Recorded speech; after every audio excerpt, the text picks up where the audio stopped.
Hello there, and welcome back to The Neighborhood, the People's Channel, your one-stop shop for unbiased and uninfluenced audio-related content here on YouTube. Today, we're taking a look at the Dunu Titan S2, which is an update on the Titan S. That IM became one of the top recommendations at or under $100 at the time of its release. Has Dunu leveled up that IM with this one? Let's get into it.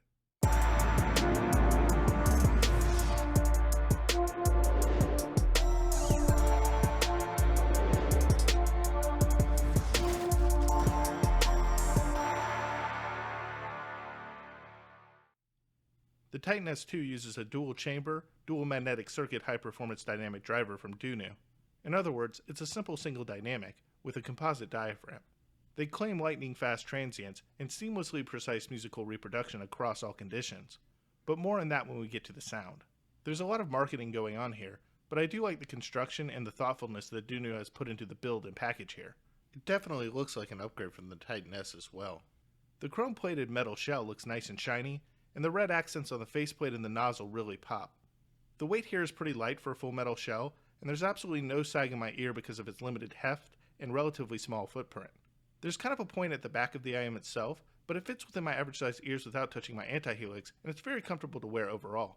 The cable also integrates even more seamlessly than the original did, and it's a significant upgrade over that IM. It has absolutely no memory, and it's super flowy, initiating in a recessed 2-pin connection and terminating in an interchangeable 3.5mm unbalanced or 4.4mm balanced connection.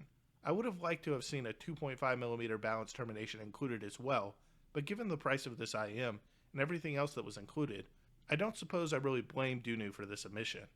The 4-core hybrid copper and silver-plated cable itself is gray in its color and a cloth-sheathed wire below the Y-split and a thin twisted plastic line affair above it.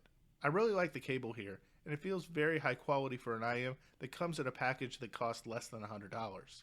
A bunch of silicone tip options are also included as well to provide any user a comfortable fit, but I prefer the clear, chode-like SNS ear tips sonically, so all sound commentary will be considered with those ear tips in mind.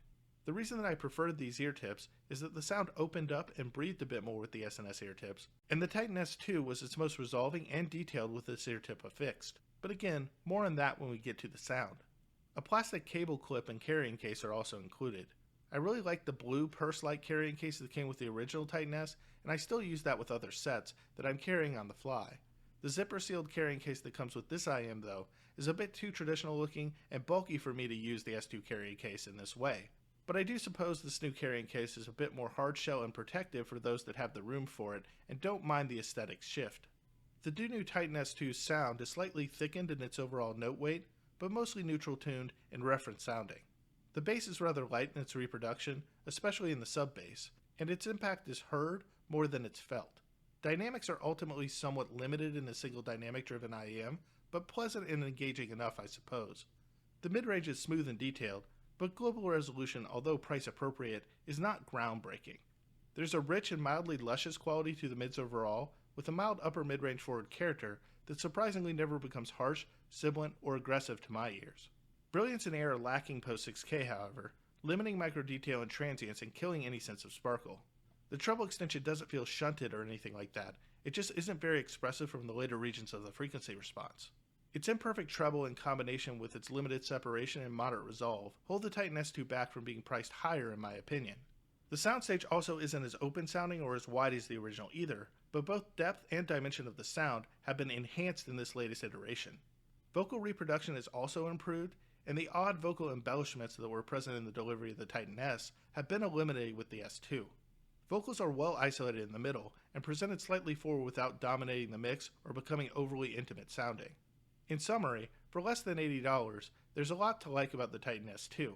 It comes with a very nice cable, a plethora of ear tips, and has a nice reference-like detailed sound that is appropriate for its price. It reminds me a lot of the Blon A8, which is a similarly priced IM to the Titan S2, but way less inclusive in terms of its package. The Blon A8 also is a bit less thickened and more of a dynamo in terms of its staging, and it has more expressive low end and treble. Even so, the A8 comes across as less smooth and more lacking in the lower mids in comparison to the Titan S2. Given that the A8 wasn't super popular, I'm unsure how the community will respond to the Dunu Titan S2. With that said, the S2 also reminds me of the Sennheiser 58X in some ways, especially with regard to its tonality and technicalities, and the community certainly has responded well to that headphone. Thanks for tuning in and watching this review in its entirety. It also helps the channel if you make sure that you're subscribed with notifications turned on in order to not miss a future video from me.